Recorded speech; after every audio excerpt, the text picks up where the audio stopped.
Recognizes Mr. Obernolte from California for 5 minutes for questions. Well, thank you very much, Mr. Chairman. Secretary Becerra, thank you for being here today. I appreciate your willingness to engage with us on the issue of the HHS budget. I'm one who believes that we don't have enough interaction between the executive and the legislative branches, and so the fact that you're here means a great deal to me.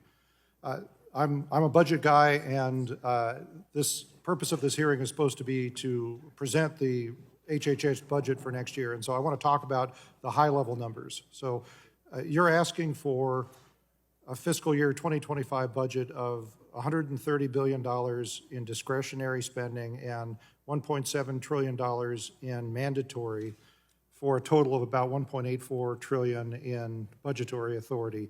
When I look and I compare that with last year totals about $1.7 trillion. So you're asking for about an 8.3% increase. One thing that stood out to me is that inflation over the last year has run about 3.5%. So you're proposing that we increase HHS spending by a rate that's over double the rate of inflation. Is that right? We're not recommending it. In many cases, it's required because much of the increase that you mentioned is mandatory, which we don't have control over. It's by law. We have to provide it. So the Medicare beneficiary, the Medicaid beneficiary, that's automatic. And so if a population increases, as it has, a lot of the baby boomers are now into Medicare, we have to provide those services.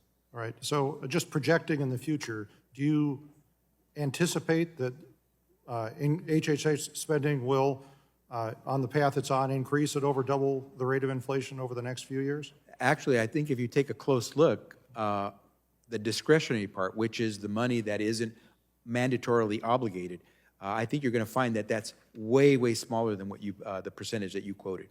Oh, certainly, but I mean, dollars are fungible, obviously, so when we care about the overall piece. Not necessarily in this case between discretionary and mandatory. No, not necessarily.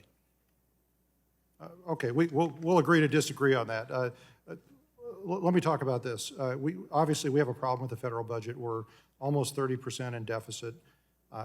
There are only three choices here. We can increase taxes, we can decrease spending, or we can borrow more money, and our national debt is already over $34 trillion. When you come to a budget with us with a budget that increases spending, I mean, that really is taking, spending decreases off the table unless we make statutory changes to the law that decrease that mandatory piece. Or we could increase taxes, and I know your budget proposal has a proposal in there for increasing taxes, or we can deficit spend. So, I mean, of those three options, what do you think we ought to be doing? Well, the president's budget responsibly makes investments. So, for example, I think you and I would agree that fentanyl is something we have to take on.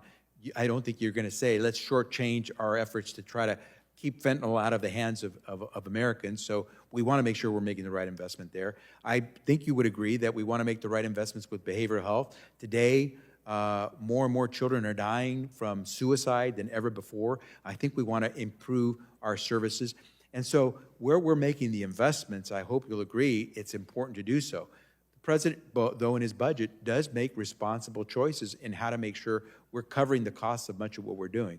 And so I would say to you that the president's budget is extremely responsible because he tries to pay for what he does. Sure. I mean, pay for maybe perhaps in the sense of incrementally, but overall the president's budget does not balance the budget. There's still a substantial amount of deficit spending, and healthcare spending is what's driving that. So let me ask you this. I mean, we will probably spend 18% of our gross domestic product this year on healthcare spending.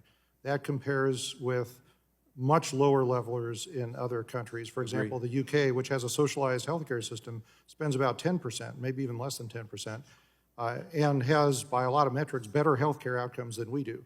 And there are other countries like Singapore that spend a third what we do and have substantially better healthcare outcomes. So by a lot of metrics, the United States has the least efficient healthcare system in the world. I would agree. So what should we be doing about that?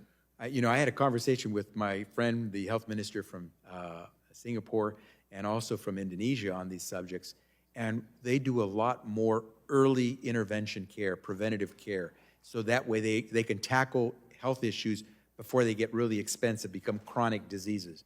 We don't do that well enough, and because we have a system of healthcare that is essentially governed by 50 states, not the federal government, you have a patchwork. Some states do better, some states don't. And if we could even that out and also focus early, my mom used to say, mejor prevenir que remediar, better to prevent than to remediate, we get to tackle those things better. Yeah, I would agree with that, but also add that we need to restore the functionality of healthcare markets in the way that other countries have done. But I see that I'm out of time. I'd love to continue our discussion. Thank you very much again. Thanks. for The being- gentleman yields you back. back, and the chair recognizes Ms. Trahan for 5 minutes for questions. Thank you, Mr. Chairman. It's great to see you, Secretary Becerra.